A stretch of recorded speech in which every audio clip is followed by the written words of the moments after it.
Você sabia que antes de 1861 não existia italiano? Pois é, parece estranho, mas é verdade.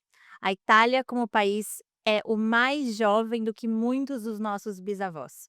Mesmo assim, hoje milhões de brasileiros carregam no sangue um direito que nasceu do outro lado do oceano.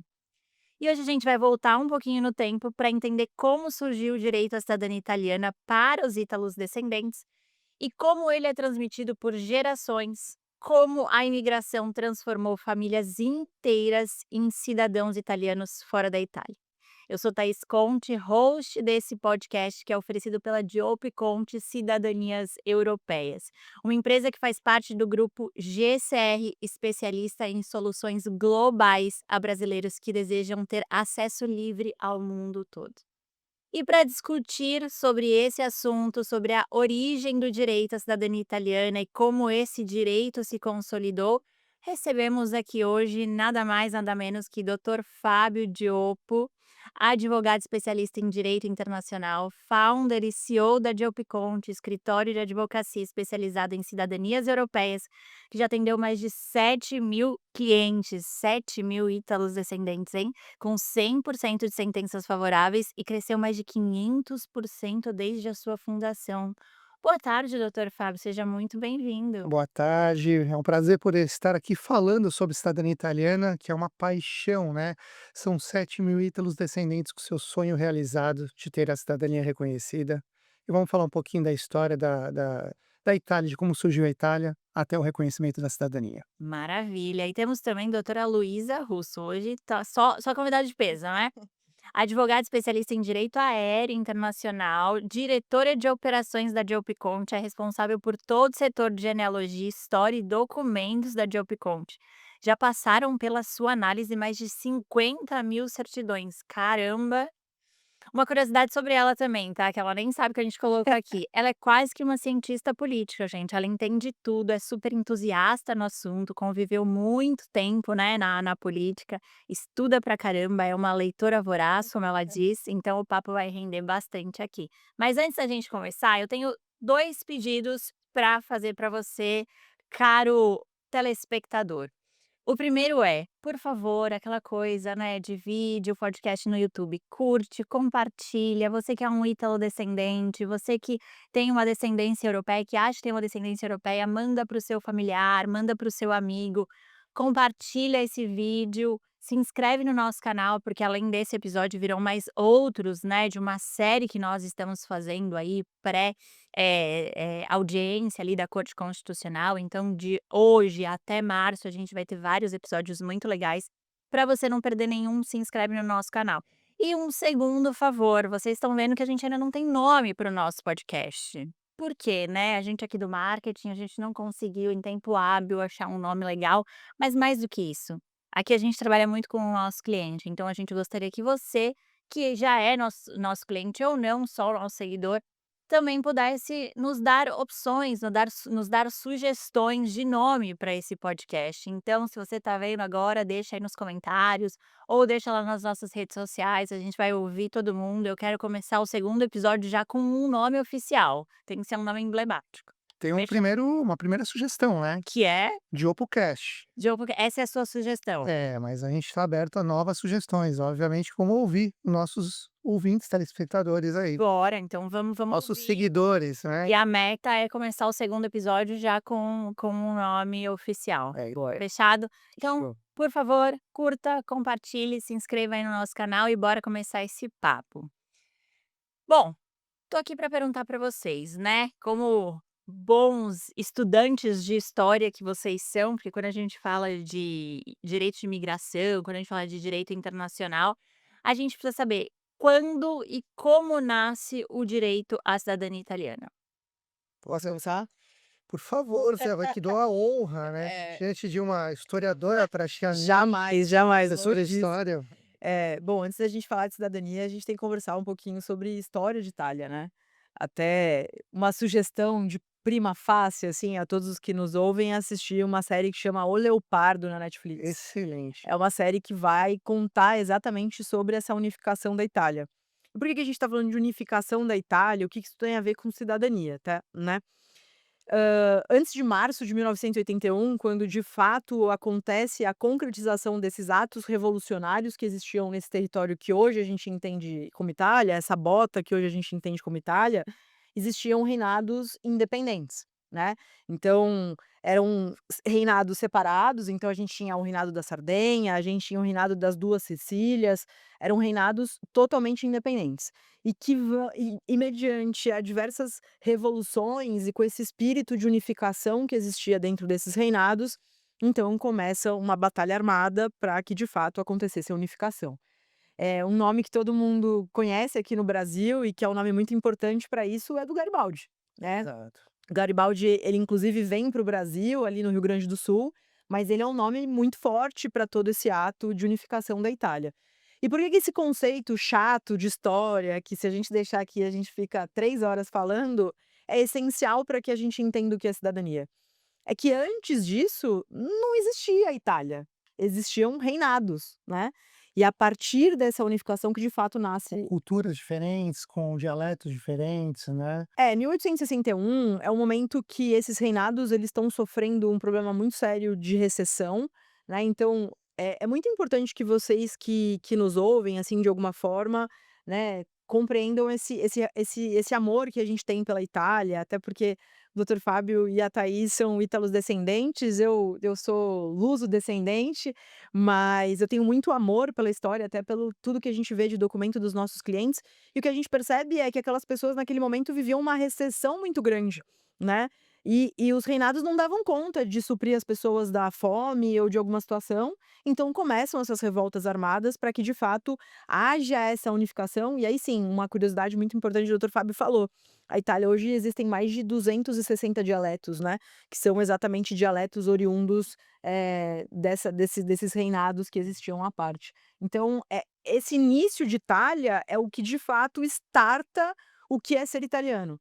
Então, nesse momento, inicia-se uma unificação desses reinados e, portanto, essas pessoas todas são consideradas uma coisa só, que são italianos. E aí é o start do que a gente vai conversar hoje. E aí, então, a gente começa a ter italianos, né, como eu falei na minha apresentação, mas em 1865 que, de fato, eles começam a falar sobre as descendências, né, então, quem nasce de um italiano, italiano é e assim sucessivamente. Como que acontece isso? Depois, como que a gente vai para a primeira lei específica de cidadania? Conta um pouquinho pra gente. Na verdade, a partir de 1961, ainda começa a se, formar a Itália, mas não existe um estado formado. E a partir daí começa a se formar um estado. E aí há a necessidade de formar uma própria legislação, própria, né. Então, em 1965 é o primeiro Código Civil italiano, onde ele realmente regulamenta toda as le a lei, toda a lei, né, de uma maneira muito mais consolidada em toda a Itália. Como foi dito anteriormente, que a doutora Luísa trouxe aqui a história, então você existiam as leis próprias em cada reino. E aí dessa maneira a gente começa a trazer uma unificação. E aí ele é baseado no Código Francês, né, então a gente vê que o Código Francês ele é quase que a base de todos os outros códigos, né. Napoleônico, sim. Exatamente, que é o napoleônico. E a partir daí, então, a gente tem o Código Civil. Qual que é o ponto importante dessa história? É que a gente começa a ter, então, uma regulamentação sobre cidadania. Então, a partir como que a pessoa deve ser considerada, italiano? Porque se a gente tinha diversos reinos, então a gente está falando de territórios diferentes. E aí a gente precisava estabelecer qual o princípio que vai regulamentar uma cidadania. E aí fica estabelecido que é o princípio de sangue, desde esse início.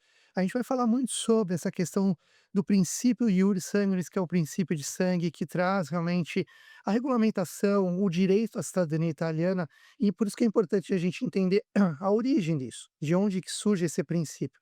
Então veja que ele é desde os primórdios do surgimento da Itália. Perfeito. Maravilha, bacana. Deixa eu trazer informações importantes que Opa, se perderam aqui, pode. que é de suma importância. Um outro aspecto que a gente tem que ter em mente quando a gente fala de cidadania, nesse momento histórico, entendendo que a gente está construindo uma linha do tempo, é que esse Código Civil, ele, ao mesmo tempo que ele outorga, ele dá esse reconhecimento da cidadania pelo sangue. Então, é o famoso, né, se a gente pudesse dizer, me diga quem te gerou, filho de quem, né. Exato. No interior de São Paulo que tem muitos, é filho de quem? E na Itália existia muito isso, você é filho de quem, até para entender a nobreza de que de fato você representava. Mas também traz um espírito muito machista, né. Então é uma lei que vai tolir o direito da mulher.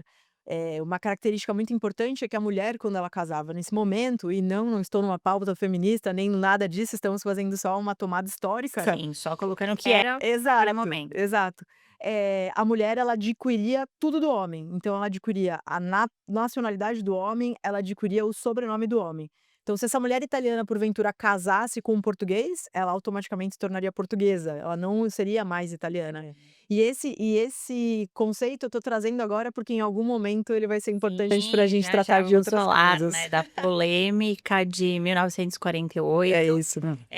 Mas é importante, porque, pelo que eu entendi, pelo que vocês trazem aqui, é nesse momento ali, né, 1865, depois 1912, a gente tem de fato, então, a primeira lei específica sobre cidadania, e nela já se fala então sobre o direito iuris sanguinis, né? É isso, o que é importante todo mundo entender, né, nessa época não existiam tantas leis como temos hoje, né, que saem 2.000 leis, 2.000 leis todos os Ou até meses. mesmo vários códigos dentro do próprio Exato, país, exato. né. Era muito tácito, então era aquela coisa da cultura, dos bons costumes.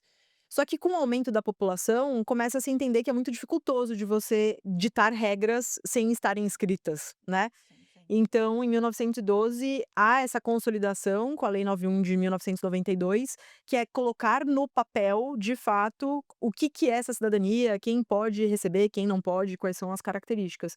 Então também é muito importante para o avançado do que a gente vai bater de papo hoje. Exato. Maravilha. E aí então a gente vai eu tentei formular aqui algumas perguntas para a gente criar de fato uma cronologia, né, do negócio, para ficar bem claro para quem está nos assistindo.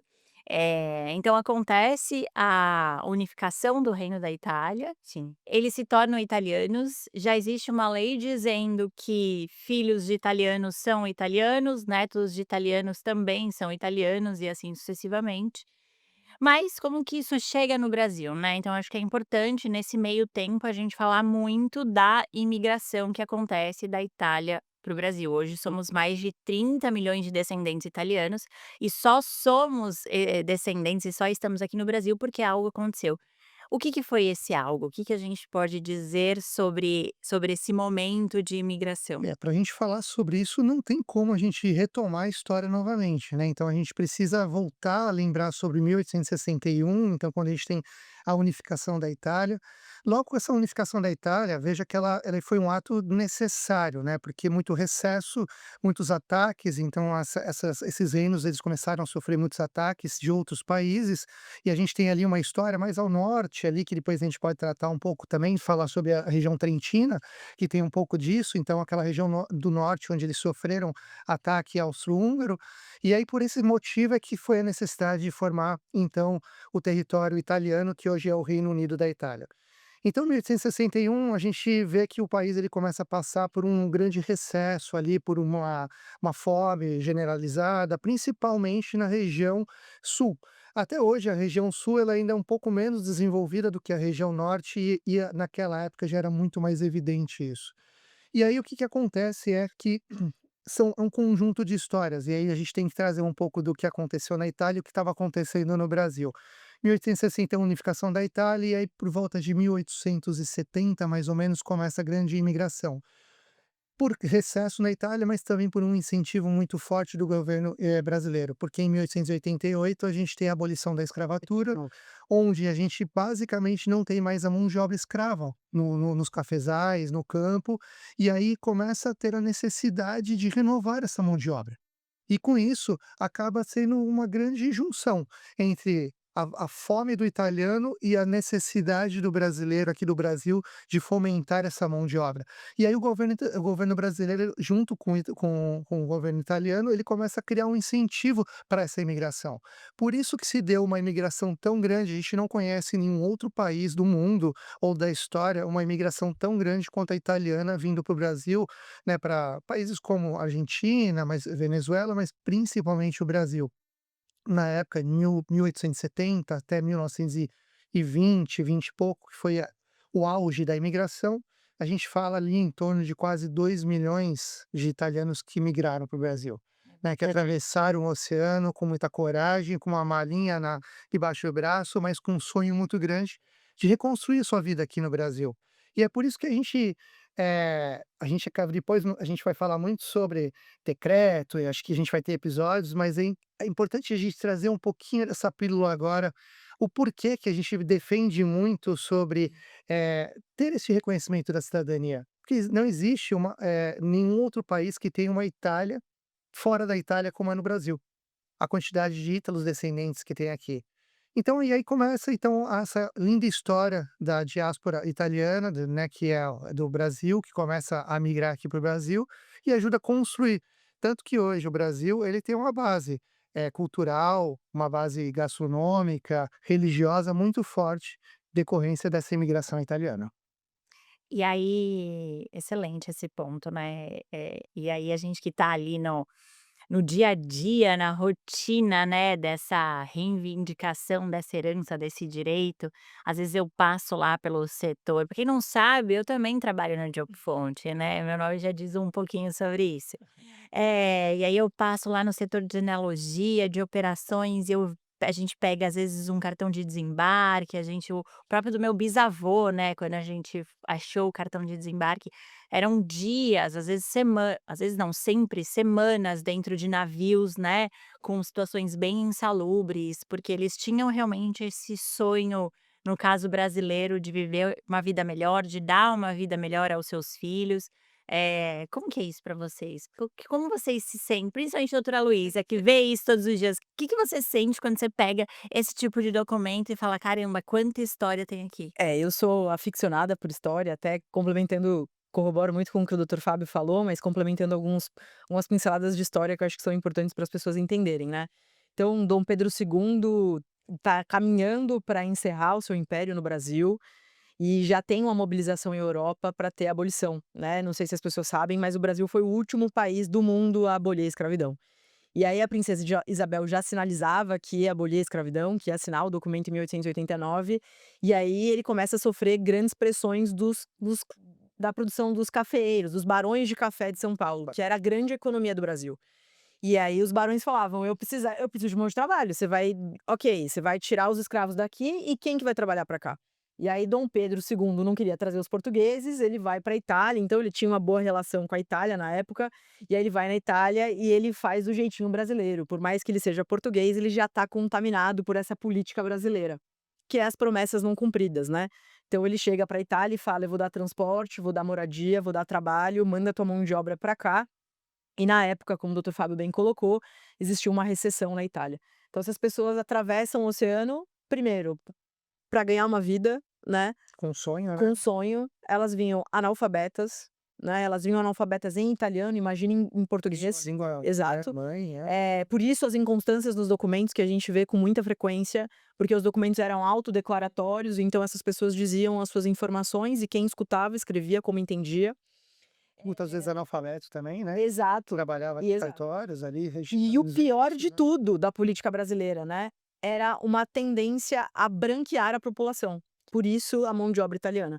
Então essas pessoas que vieram da Itália, então os antepassados, por que eu tenho tanto amor? Porque é um pouco disso, assim, a gente vê os documentos e a gente sabe que essas pessoas não vieram aqui para vieram turistar como nós, gostaram, compraram uma casa e passaram a viver. Não, elas definitivamente vieram buscar uma vida melhor. Vieram buscar comida, né. Quem não tem uma avó que era jantar para 2, ela cozinhava para o bairro todo. Aí você fala: "Mas também, o que que aconteceu aqui, né?". E é muito cultural. É muito cultural, porque eles viveram essa recessão durante muito tempo e vem nessa genética, porque eu sim me sinto assim, acho que vocês também. E é tão legal a gente reviver isso, porque e a gente realmente honrar essa história, porque eles atravessam realmente o oceano somente com um sonho. Eles não chegam aqui sem qualquer destino. Muitos deles já vinham direcionados para algumas fazendas de café, Exato. mas a grande maioria eles eram recebidos nas hospedarias.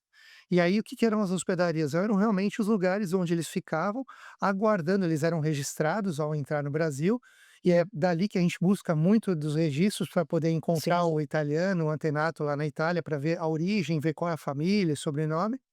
mas também ali é onde eles ficavam aguardando, de repente, os barões do café ir lá e fazer a contratação, né, às vezes até meio escrava, né, quase que praticamente por comida, e eles ficavam aguardando uma proposta de trabalho ali para depois eles serem levados para as diversas regiões, enfim. E um dos principais locais é a nossa Hospedaria de Santos, né, tão tradicional, assim, tão conhecida, que é uma rica história, né. Para quem não sabe, os 3 principais portos que receberam realmente os italianos é o Porto de Santos, Espírito Santo, Rio de Janeiro. No sul, só depois que acabou recebendo, mas eles migravam por terra realmente para o sul, né, a grande migração foi por terra, mas realmente era o Espírito Santo, Rio de Janeiro e São Paulo. Exato. Que legal demais. Vocês falaram muito sobre registros, sobre como eles chegavam, né, os atos declaratórios, e aí a gente já começa as primeiras intercorrências no meio do caminho, né. Vamos falar um pouquinho sobre grande naturalização e por que ela é importante, porque ela é tão falada até hoje, né. Então primeiro, o que que aconteceu nessa grande naturalização, qual era o sentido disso, e como hoje vocês, como advogados, né, que defendem a cidadania italiana de forma judicial, vocês contrapõem esse conceito. Acho que a gente pode dividir em 2 momentos. Eu vou falar um pouco do conceito, o doutor Fábio fala do nosso super-herói, que é o poder judiciário italiano, que eu acho que entra aqui, acho que essa palavra as pessoas têm que guardar, o super-herói do judiciário italiano, e vai entender ao longo desse episódio. Então, como eu falei, Dom Pedro então queria branquear a população e queria principalmente, angariar votos para uma república que estava chegando. Abrasileirar. Exato, exato. Brasileirado. As pe Todo ato político, né, hoje as pessoas falam muito da política brasileira com um tom muito pejorativo, como se fosse dos tempos modernos. Mas na verdade a política brasileira é assim desde que é. Eh, os portugueses trouxeram só bandidos nos seus navios, não podemos esquecer disso. Mas enfim, passado isso, então ele fez um ato legislativo fazendo com que os italianos, a partir daquele ato, eram brasileiros, desde que levantassem a mão para dizer que aquilo não era verdade. Então é como se o governo brasileiro obrigasse que os italianos abdicassem de sua naturalização, de sua nacionalidade originária, para que se tornassem brasileiros. E aí um ponto importante, né, esses italianos, como eu falei, eles eram analfabetos em italiano e consequentemente em português também. Não, você imagina. Então é um ato. Eles chegam sem qualquer destino, vão para uma hospedaria, são direcionados para uma fazenda quilômetros para o interior, e de repente vem um decreto e fala: "Ó, você tem um prazo de 6 meses para comparecer em qualquer cartório mais próximo e manifestar a sua pretensão de se manter italiano. Os políticos, através de decreto, eles vão fazendo o que eles querem, né. Caso contrário, você será, naturalizado de forma compulsória brasileiro". Você acha que eles nem registravam os filhos quando nasciam? Sequer eles vão lá manifestar a pretensão de se manterem italianos. Qual era a importância disso para eles naquele momento, né, eles estavam ali trabalhando por um prato de comida, para sobreviverem, para criarem os filhos. E batizar os filhos, né, coisas que os italianos não abriam mão, comer uma boa massa, beber um bom vinho, que eles mesmos produziam em regra nas fazendas, e batizar seus filhos. E por que batizar os filhos, né? Aí é uma questão já um pouco mais de crença religiosa, né? É uma população, com a sua grande maioria católica, né? Os italianos até hoje.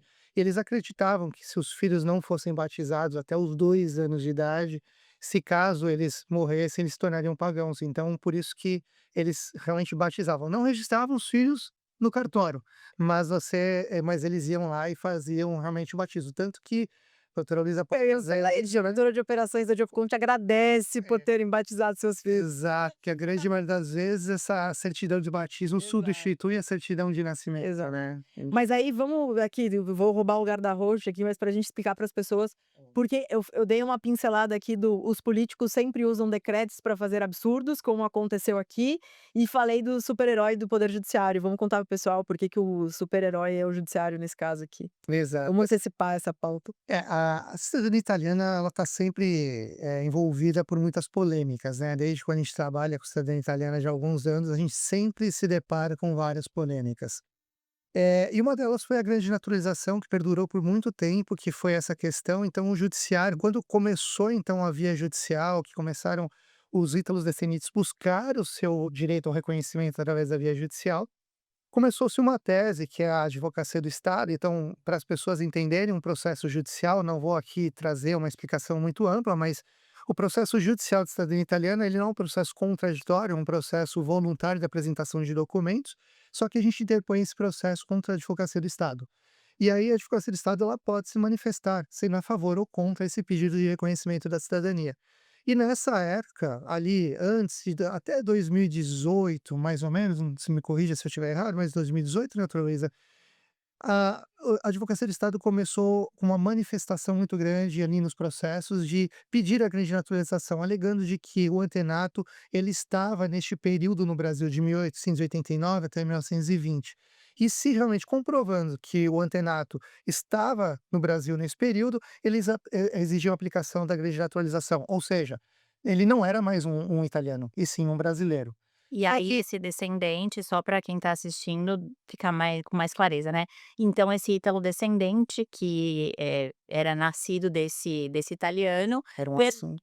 perdia a sua cidadania. É, exato. Uma vez que o reconhecimento da cidadania, por ser um princípio de sangue, a gente fala que tem que ter a fluidez do sangue. Você precisa comprovar que você tem um grau de parentesco direto com aquele italiano direto, através da constituição da sua árvore genealógica. E aí o que acontecia é que, como não existia mais o italiano, ele tinha sido naturalizado brasileiro, então esses descendentes não teriam mais o direito ao reconhecimento da cidadania. E essa discussão ela ficou por muitos anos, permeando por muitos anos. Juízes de primeira instância, eles, muitos deles, davam improcedente numa sentença, atendendo o pedido da Advocacia do Estado, e aí os requerentes inconformados, através dos seus advogados, acabavam fazendo os recursos para a segunda instância, até que chegou-se na terceira instância, que é a Corte de Cassazione. E aí houve uma audiência pública, onde a própria Suprema Corte se manifestou e decidiu de que nunca existiu realmente a grande naturalização. A partir desse momento ficou pacificado de que todos os, italianos que residiram neste período aqui no Brasil não foram prejudicados, não foram naturalizados brasileiros, continuaram, permaneceram com a sua nacionalidade italiana, e aí abriu novamente, então acabou-se a discussão sobre essa grande naturalização e abriu novamente a via judicial para, o reconhecimento de cidadania italiana. E aí complementando, o que que a corte fala nesse momento? Que ninguém pode deixar de ser alguma coisa se não expressar vontade, se não expressar de alguma forma, escrito, oralmente, Forma que o quer. voluntária, né. Para quê? Por que que eu tô trazendo esclarecimento? Para as pessoas não confundirem sobre: "Poxa, eu tenho uma pessoa que se naturalizou, então". Não, é porque essa pessoa que tem uma certidão negativa de naturalização positiva, é porque ela foi diante da autoridade brasileira e falou: "Quero me tornar brasileiro", Houve uma né. renúncia voluntária. Exato. Existem alguns, que são pouquíssimos hoje da história da nossa Inclusive empresa, tem um mas caso aqui, isso me faz lembrar de um caso recente, essa semana eu estava conversando com um cliente, na verdade um fornecedor que ele falou: "Poxa, é legal, saber que tem vocês que fazem processo de cidadania, mas é uma grande pena de saber que eu não posso ter, que eu não tenho direito". Eu falei: "Mas por que que você não tem o direito?". Ele falou: "Ah, porque eu já pesquisei, já falei com algumas empresas e todos eles me falaram que o meu, bisavô, era o bisavô dele, tinha se naturalizado, porque ele trabalhou como funcionário público no Brasil". Hum. Falei: "Poxa, que interessante". Falei: "Você tem as certidões? Você viu a certidão dele de naturalização?". "Ah, eu tenho aqui, acho que minha avó mandou pra mim e tal". Falei: "Tá, e quem que é o filho? É o seu avô, sua avó?". "É minha avó". Falei: "Me manda a certidão de nascimento dela". E aí a gente fez aquela comparação. O que acontece? Ele pediu a naturalização, foi de forma voluntária, espontânea, mas foi depois do nascimento da avó. Hum. Dessa maneira, não teve interrupção do direito ao reconhecimento, porque quando ela nasceu, ele era italiano.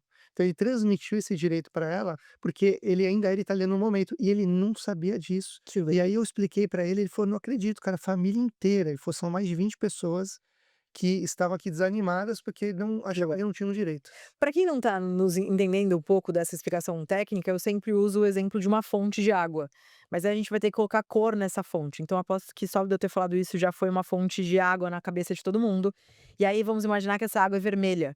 A partir do momento que essa pessoa declara que ela quer ser brasileira, essa água passa a ser verde e amarela. Então, se quando essa água muda de cor, o filho ainda não nasceu, ele vai nascer com essa água verde e amarela.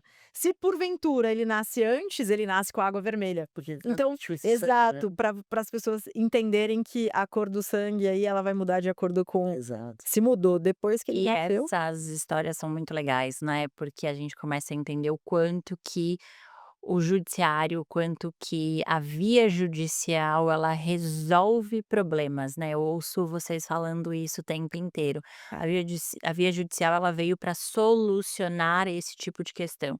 Então a gente vai falar um pouquinho sobre 1948, depois sobre as filas consulares, e entender que não é só a praticidade, não é só a segurança, principalmente, porque você vai ter uma sentença, né, dada por um juiz italiano, mas ela vem também para solucionar essas grandes questões que as outras vias de obtenção da cidadania não conseguem solucionar. É, tá.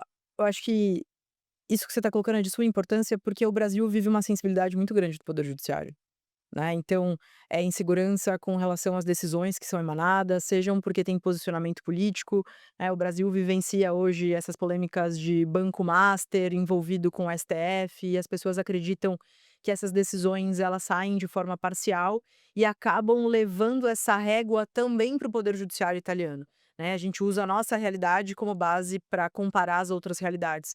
E a gente ouve todos os dias dos nossos clientes, né, ah, então eu não acredito no judiciário, porque se é um decreto do ministro, a corte não vai mudar, porque é um ministro, existe um envolvimento político. Eu acho que isso que nós queremos passar todos os dias para as pessoas que nos procuram, né. O poder judiciário italiano, ele tem se mostrado ao longo da história a sua total imparcialidade e, de fato, a sua guarda pela Constituição e pelo cumprimento das leis que vigoram no país, né. Então acho que isso é de suma importância a sua colocação para que as pessoas entendam para onde a gente está Eu acho que a caminhando. grande diferença entre Brasil, Itália, né, quando fazem esse comparativo, principalmente pelo momento que nós estamos passando no nosso STF aqui, que traz essa insegurança, explicar que lá na Itália, o ministro da Suprema Corte, ele não é indicado pelo presidente, que ele é concursado. O presidente, ele simplesmente assina, ele faz a assinatura da indicação, na verdade, do quando ele é concursado, quando ele é aprovado, ele só faz a assinatura dessa Da aprovação posse, né. da posse, Uhum. exato. Então não tem indicação como é aqui no Brasil, que existe essa política, né, pra Não indicação. existe a politização do judiciário Exato. como existe no E os Brasil. cargos não são até expulsória, né, que hoje no Brasil é até seus 75 anos. Exato. São cargos que têm duração, então não existe motivo, não é uma corte que ela: "Eu faço o que eu quiser, ninguém vai me tirar daqui até que eu tenha a idade para sair", né. É uma corte que Parcial. de fato resguarda pelo nome, porque a hora que ele sair dessa corte, ele vai ter que voltar a atuar. Então, qualquer ato ilegal ou arbitrário ou Até porque ele é extravagante, concursado, né. exato, vai acabar. Aí existe uma coisa chamada reputação, que na Itália ainda se preserva muito. Mas este assunto nós vamos deixar para o próximo episódio. Vamos falar muito sobre política, vamos falar muito sobre o poder judiciário italiano, qual é o cenário agora para os próximos meses, principalmente aí para a audiência que estamos ansiosamente aguardando. Vamos voltar um pouquinho para a história. Então, de novo, né, entendemos de onde veio o italiano, de onde surgiu o italiano, entendemos o que foi a imigração, porque esses italianos vieram para o Brasil, como eles chegaram, o que aconteceu na grande naturalização, como que o judiciário, como que nós, na verdade, que defendemos na via judicial, conseguimos solucionar essa questão para as famílias de ítalos descendentes. E a Constituição Italiana de 1948, o que ela traz de informação para os ítalo-descendentes e qual é a boa notícia a partir de então? Seguindo a nossa conversa aqui, eu falo o histórico, você fala o jurídico, acho que é o mais certo. Legal, legal, vamos lá. Então, Isso pode ser muito bom. A Itália não, né, a Europa tá finalizando a Segunda Guerra Mundial, um dos piores momentos que acontecer que a Europa vivenciou. Então a Itália é liderada por Mussolini, vive um fascismo. Então 1948 é um marco da república. Então é a primeira constituição que de fato vigora até hoje, né, a constituição que vigora é a de 1948. E é a demonstração de que, de fato, vão mudar alguns paradigmas. As coisas vão mudar. Então a Constituição de 1948 vem depois desse momento histórico de Segunda Guerra Mundial, de direitos apartados, de muita recessão, de muito problema. E aí, em 1º de janeiro de 1948, surge então essa Constituição da República, e aí ela vai trazer diversas inovações. E a primeira delas, e aí eu sempre falo essa pauta para o povo achar que é pauta feminista, mas não é. É o direitos iguais de homens e mulheres. Então as mulheres deixam de ser aquelas pessoas secundárias dentro da relação civil, Então elas não mais adquirem esse sobrenome, esse cognome do marido, elas não mais adquirem a nacionalidade do marido, exceto se elas assim o quiserem, e principalmente, elas passam a transmitir a cidadania italiana. Esse é o principal impacto quando a gente fala no tema da cidadania, mas ela vem realmente a Constituição Republicana Italiana, ela vem para estabelecer o Estado democrático de direito, né? Porque até então nós não tínhamos uma Constituição legislando, regrando realmente sobre direitos e deveres dos seus cidadãos, né? A gente tem os códigos ali avulsos, mas a gente não tem uma lei acima de todas que vem realmente regulamentar todas as outras. E aí entra aquela explicação que a doutora Luísa faz muito bem sobre isso, sobre a pirâmide de Kelsen, falar sobre as leis infraconstitucionais e tal. Mas eu acho que realmente esse é o principal impacto que ele traz para a cidadania, é trazer esse direito, é realmente equalizar o direito entre homens e mulheres, né, e a mulher não fica mais à sombra dos direitos do homem, porque falar não é que ela assume eu acho que a questão não é ela assumir a cidadania do marido, mas ela perder a sua própria identidade, a sua própria cidadania. Eu acho que isso que é o que mais pesa, né. Exato. E aí, então, acontece essa mudança, né, eles reconhecem a cidadania italiana para homens e mulheres, independente se essa mulher é casada com um estrangeiro ou não, mas ainda tem uma sombra nessa Constituição, que são as mulheres antes de 1948. Os filhos dessas mulheres, Os né. filhos os filhos dessas mulheres. Pessoas que descendem dessas mulheres, né, elas sendo as antenatas, como, né, transmitindo a cidadania, né, existe Essa pergunta é assim, ó, ela é basilar para a gente entender vários conceitos que se envolvem na cidadania e que vão ser perpetuados ao longo dos próximos episódios. exato. Que é, a questão da retroatividade, né. Muito nós vamos falar sobre retroatividade, mas um conceito que é inevitável, né, do juridiquês, dos advogados que tentam traduzir de uma forma muito clara, é que retroatividade, ou seja, o efeito de data anterior a uma lei, ele só pode acontecer se for para beneficiar, nunca para prejudicar. Que nesse caso seria para beneficiar. Exato. Então a Boa. Constituição, essa 1948, ela tem que voltar para a Sempre. primeira pessoa que tá viva, a última pessoa que tá viva, né. Então se tinha uma mulher de 102 anos cujo filho estava com 60 e ela estava em solo italiano e era italiana, essa Constituição tinha que se aplicar para ela também, né.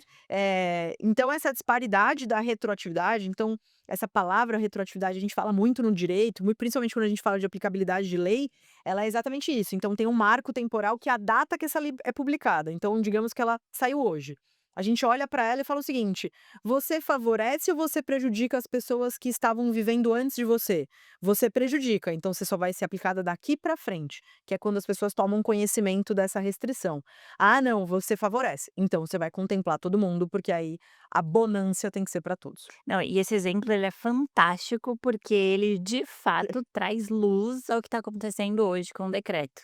Então vamos guardar essa informação, se você quer entender por que que ele traz clareza, vai para o segundo episódio, tá, deixa eu começar calma, calma, calma, calma, calma, é pra deixar eles realmente bem curiosos e instigados. Mas é importante, esse primeiro episódio ele foi muito pensado para dar base para vocês que às vezes sabem que tem um direito, algum familiar já tirou, você não sabe como conseguir, você nem sabe se tem essas certidões ou não, você às vezes nem sabe se realmente tem esse italiano e do nada cai um monte de notícias para você, porque ali março, abril de 2025 foi aquele boom, né.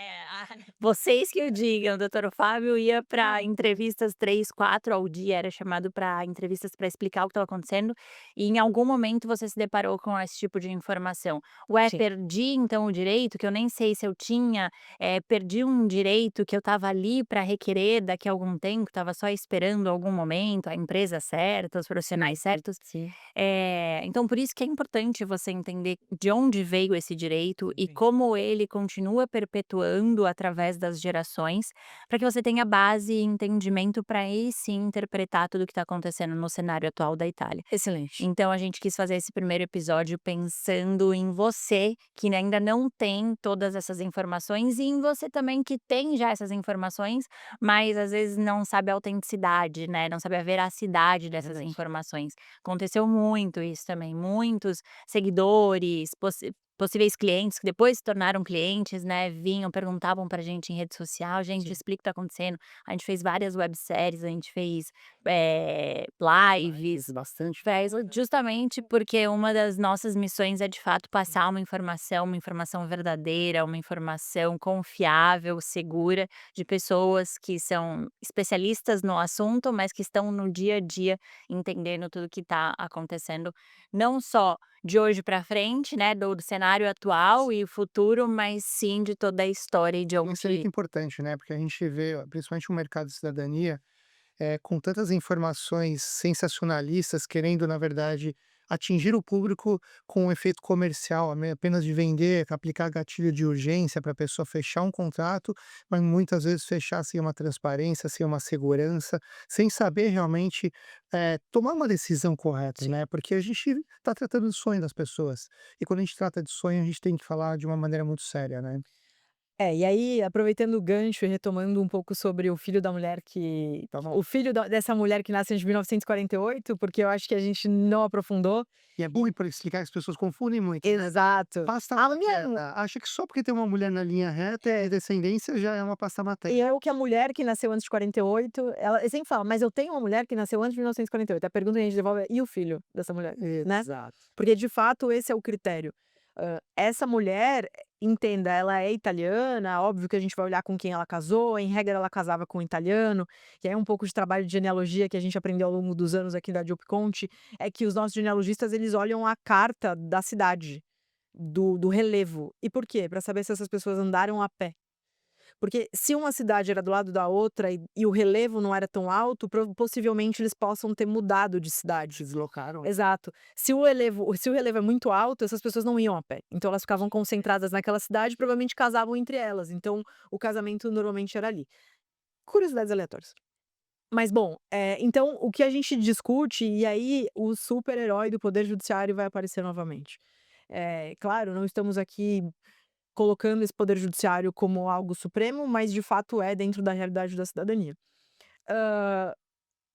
Que durante muito tempo acontecia? Então a 9192, que é a lei que nós mencionamos que falava de cidadania, ela não regulamentava a via judicial como um meio de você conquistar o direito ao reconhecimento da cidadania. As pessoas faziam em regra ou diretamente na Itália ou através do consulado, que é a extensão do território italiano dentro do Brasil. Consulado é basicamente isso.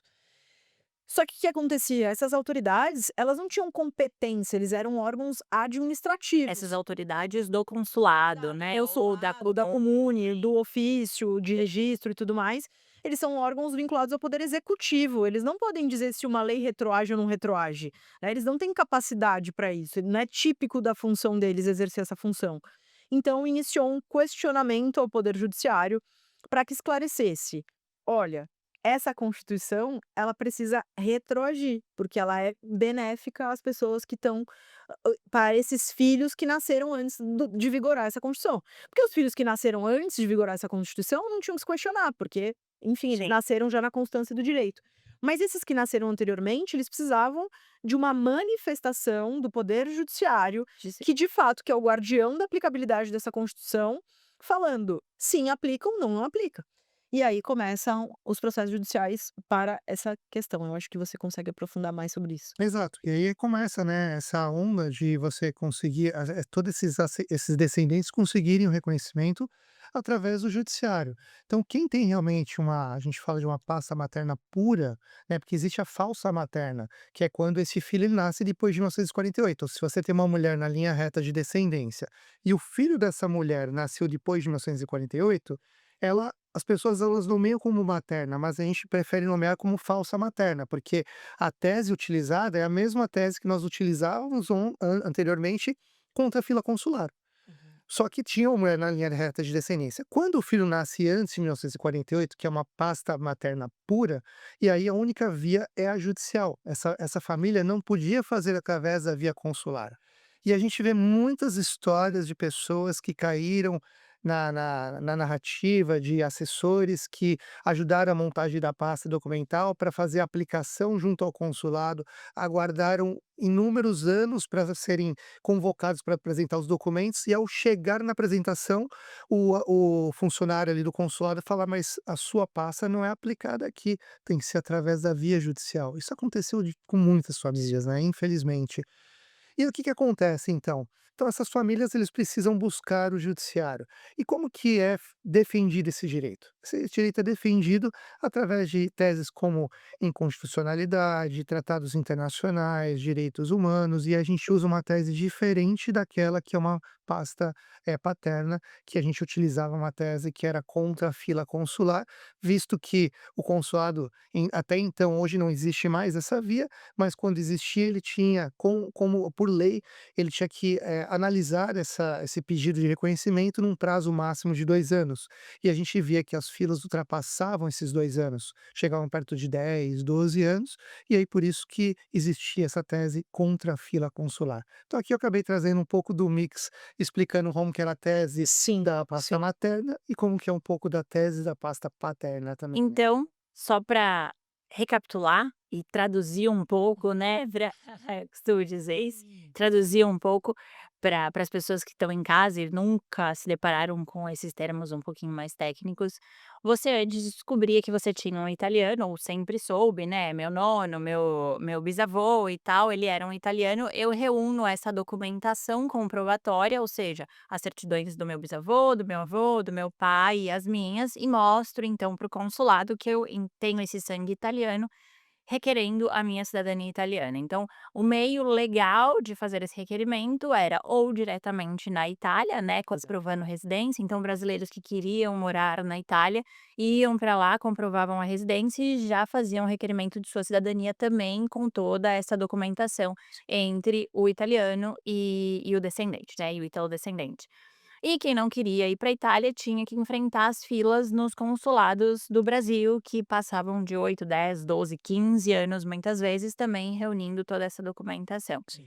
E aí então surge a via judicial, que basicamente são advogados especialistas, não todos, né, mas nem mais os advogados, nem todos os especialistas, nem todos os especialistas, advogados especialistas que defendem esse direito diretamente no tribunal italiano através de 2 teses, certo? A Exatamente. primeira contra essa fila muito grande no consulado e a segunda contra essa Constituição de E 1948. parece que ela trabalha com isso, É. não é? Que você viu só? A gente tem alguns tradutores lá, né, então tem o tradutor italiano, tem o tradutor espanhol, tem o tradutor alemão, eu sou a tradutora do juridiquês. Isso é muito importante, porque as pessoas ficam em dúvida com relação ao processo judicial de reconhecimento de cidadania, né. Então, por exemplo, eu sou portuguesa reconhecida com processo administrativo, não com processo judicial. Mas por quê, né, porque eu fiz direto em Portugal e foi muito rápido. Se eu fizesse um consulado aqui do Brasil, português, também demoraria uma infinidade de tempo.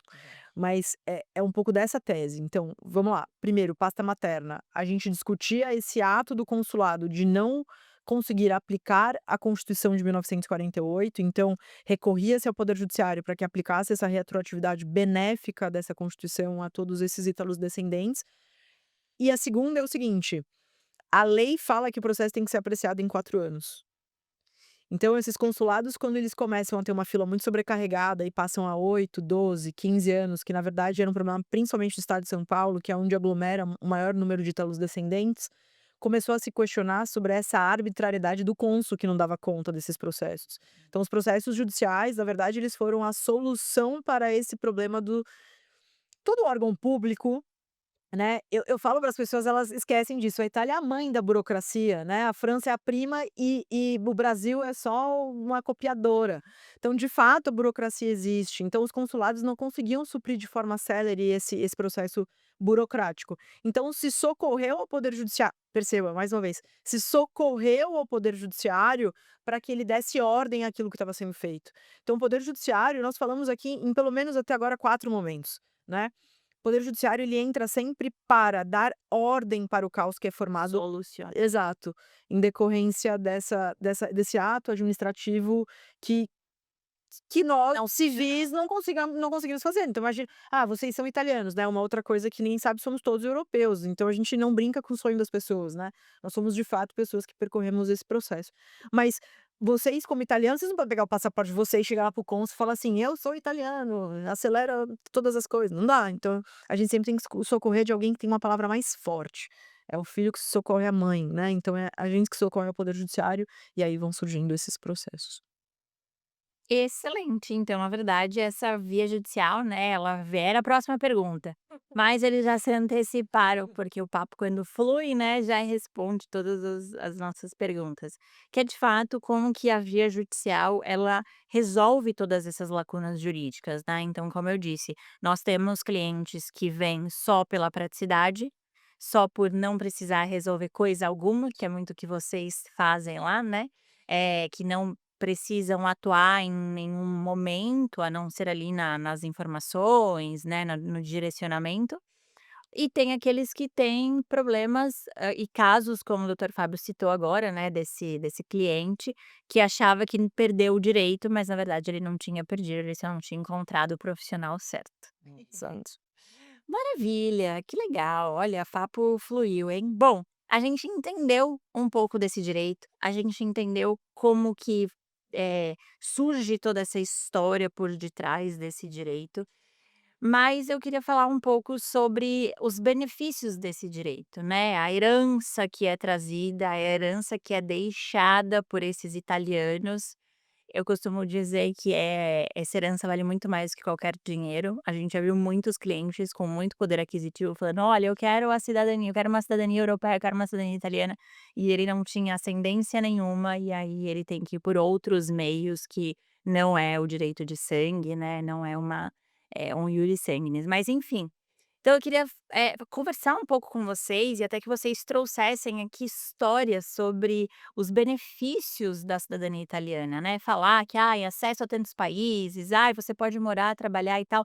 É legal, as pessoas precisam entender como isso funciona e quais são esses benefícios, mas eu queria histórias reais. Eu acho que a gente vê todos os dias, É né, legal então realmente a gente trazer um pouco de consciência para isso. As pessoas têm uma ideia muito superficial do direito à cidadania, né? Quais são os benefícios que ela tem.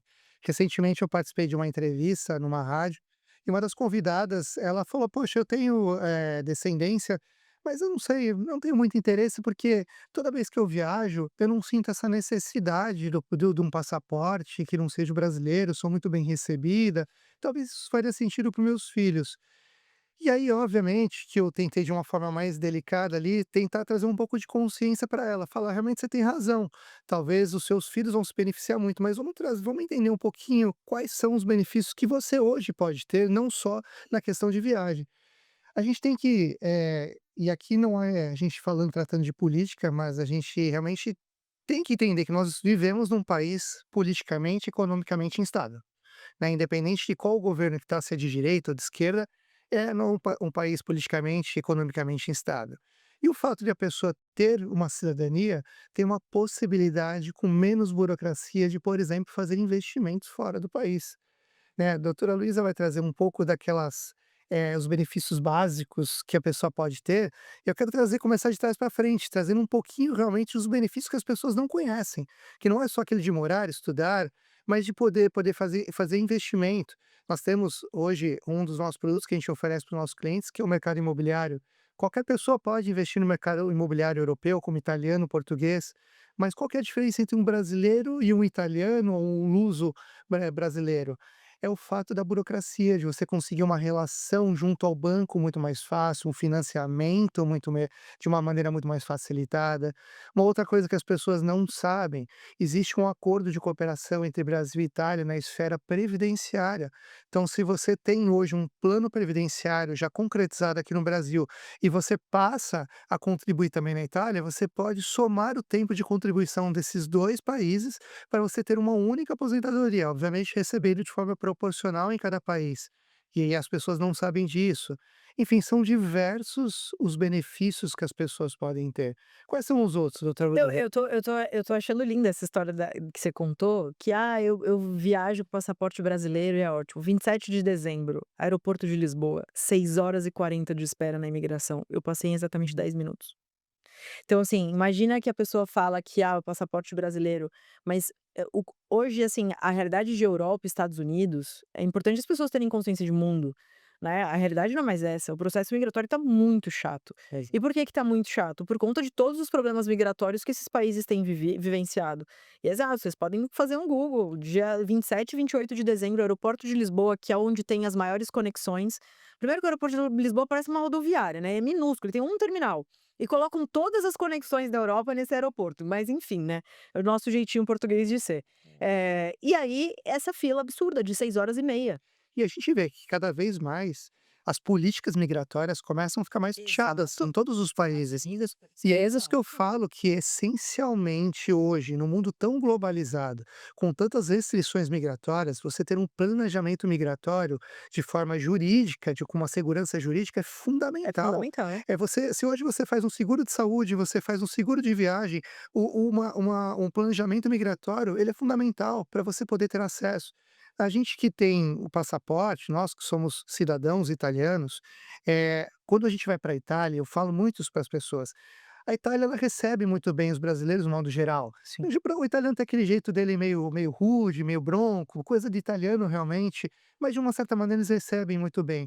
Só que o italiano ele tem uma coisa que é realmente a honra à pátria, Filho da terra. o filho da terra. E a gente sente muito isso quando a gente apresenta o passaporte italiano em qualquer lugar que a gente vai. Sim. O tratamento é outro, Sim. completamente diferente, É, sabe? e o que é importante as pessoas entenderem é, o nosso presidente, seja ele quem for, não estou falando do atual nem do futuro, ele fazendo alguma medida econômica complexa, o mundo fecha as portas, né, isso já aconteceu em outras oportunidades. Agora o Mercosul está fazendo um vínculo com a União Europeia, até para o pessoal do agro, para o pessoal de importação, é um bom momento ter um passaporte, por conta dessas questões tributárias que estão acontecendo nesses 2 lugares, Poder fazer né. planejamento tributário, Exato, né? tem benefícios tremendos. Mas além disso, né, nós temos um casal que são nossos clientes, o Caio e a Vanessa. O Caio veio como ítalo-descendente, fez o reconhecimento dele da família e logo depois a Vanessa vem para fazer o português. E nós reconhecemos a família toda. Mas o que é o curioso dos 2, eles foram pra Irlanda com visto de estudante, e na Irlanda, depois de um tempo que o seu visto vence, você não consegue renovar, mesmo que você continue estudando. Você precisa que um europeu garanta, como se fosse um fiador, ele garanta a sua estada na Irlanda. E aí é muito complexo isso, mas você vai achar alguém para ser teu fiador, para você ficar ali. Então eles fizeram um reconhecimento da cidadania deles, e isso fez com que eles pudessem hoje constituir a vida deles, tiveram recentemente uma filhinha, a Chloe. E a gente sabe, né, que lá na Irlanda principalmente, né, como a gente tem muitos clientes na Irlanda, um passaporte, europeu, ele abre portas realmente, porque você consegue alugar uma casa sem precisar de um fiador, sem precisar de um intermediário, Sim. você consegue se posicionar no mercado de trabalho de maneira muito melhor. E recentemente, é legal a gente trazer esse comparativo, que a gente teve a notícia recente de que os Estados Unidos tinha feito a suspensão dos vistos migratórios, principalmente para os brasileiros. Foram mais de 70 países, entre eles o Brasil, né? E logo em seguida vem uma nova notícia entre um acordo, uma aproximação do Trump junto com a União Europeia, facilitando a imigração para os europeus. Sim, Então, por isso que eu falo sobre planejamento migratório. 100%. Se você tem duas nacionalidades, se de repente aquela está mais apertada, que é a brasileira, que agora apertou um pouquinho ali o cerco nos Estados Unidos, mas se você tem um passaporte vermelho, você acaba conseguindo ter uma maior facilidade com essa notícia que a gente acabou de receber essa semana, né? Exato. E outro exemplo que a gente pode trazer de cliente, né, o passaporte em alguns países, vou dar o exemplo da França, que é uma cliente que a gente já trabalhou com ela, que é a Vivi, a gente ajudou ela na documentação para o reconhecimento da cidadania francesa dela. Nós não fizemos a cidadania, mas a gente fez toda a documentação para ela reconhecer a cidadania dela. Quando ela era brasileira, ela pagava 28% de imposto por ser imigrante, né. Então, por quê? Porque a empresa paga o imposto por ter o imigrante e desconta, obviamente, ela que paga por essa oportunidade. Quando ela reconhece a cidadania 5 anos depois, porque ela reconheceu por tempo de residência, essa contribuição cai para 11%. Sim. Então perceba o quanto isso é impactante. "Ah, mas eu posso ir trabalhar com visto na Europa". Pode, mas olha a carga tributária que você vai ter por ser imigrante, né. E não é nem isso, né, a gente tem vários clientes, inclusive empresas já fazendo esse tipo de consultoria, de assessoria, que é: "Olha, eu preciso mandar para fora 10, 12, 20 funcionários, qual que é o meu custo fazendo esse visto de trabalho para a empresa Sim. e qual é o custo se eu pego já seu contrato ou efetivo ou promovo esses funcionários que têm a cidadania. E a gente também tem o caso de empresários, né, hoje a gente tem muitos clientes empresários que fazem também todo esse planejamento imigratório pensando nas suas empresas. A gente está passando também por um momento no Brasil com alta carga tributária, com várias, pressões políticas e econômicas para o empresário brasileiro. A gente tem algum caso que você lembre, assim, doutor Fábio? A gente tem alguns casos realmente de clientes que realmente buscam isso, e é importante entender, a gente deixar muito claro que isso não é nenhum tipo de manobra que é feito, na verdade é tudo uma elisão fiscal realmente, não é evasão fiscal, é a grande diferença. O que que é evasão fiscal? É quando você leva o seu dinheiro, você tenta fazer um investimento, para você, de repente, sonegar imposto. O que a gente faz para os clientes é, na verdade, uma elisão, um planejamento tributário. São diversos clientes que nos procuram para abrir a empresa lá fora, para poder realmente ter uma economia tributária, para poder ter um domicílio, uma residência, levar a sua residência fiscal lá para fora e poder ter alguns benefícios, né. A gente, por exemplo, na parte de imóveis, lá em Portugal, existe um benefício, o governo português, ele traz um benefício que hoje determinadas regiões, se você investir 300.000 euros, num imóvel, você consegue ter o Golden Visa, né, que você tem essa livre circulação e você poder fazer investimento e você não precisa comprovar, por exemplo, os 6 meses de residência em Portugal. Então, muitos clientes hoje têm procurado os empresários realmente para poder ter essa possibilidade de uma nova estratégia tributária empresarial através da cidadania, europeia. Maravilha, show de bola. Para a gente finalizar agora, eu queria uma mensagem de cada um de vocês, que vocês deixassem para quem está nos assistindo, um conselho que vocês poderiam dar depois de todo esse papo que a gente teve. Quem começa? Ah, é assim que começa, né. É, Acho que a primeira coisa que a gente tem que dizer para as pessoas é que mesmo sendo europeus, nós nunca deixamos a nossa pátria, que é o Brasil. Sermos cidadãos europeus é como se tivéssemos um bilhete da fábrica de chocolate. Então, se porventura não nos satisfazer o que vai acontecer em 2026 no Brasil, e aí eu não quero defender meu posicionamento político, mas se porventura algo não me agradar, eu tenho a possibilidade de pegar minha família e dar uma outra oportunidade para eles, seja no aspecto de vivência, seja no aspecto de experiência, seja no aspecto de segurança, né. Quem não gosta de ir pra Europa e claro, a Europa também tem seus problemas mais ínfimos comparados ao Brasil. É você poder usar o que você quiser, as coisas que você luta para conquistar, né. Não é ostentação, é que nós lutamos para conquistar o nosso celular, o nosso tablet, as nossas coisas de ouro, ou mesmo o básico, poder andar na rua, poder sentar para ler um livro sem a preocupação de que alguém vai te importunar. Então, de fato, eu acho que eu sempre falo que a cidadania é o bilhete da fábrica de chocolate e que eu agradeço eternamente aos meus bisavós por terem atravessado o oceano, e agradeço muito a minha mãe por ter feito isso por mim. Eu nunca imaginei que eu ia trabalhar com isso na vida e perceba que a gente, graças a isso, tem a oportunidade de também oportunizar para as pessoas essa possibilidade. é. Eu deixo minha mensagem aproveitando o gancho, da mensagem da doutora Luísa, que para você buscar isso, você buscar com segurança, você buscar com transparência, é fundamental de que você deposite o seu sonho da sua família nas mãos certas, de uma pessoa que realmente vai levar a sério a história da sua família.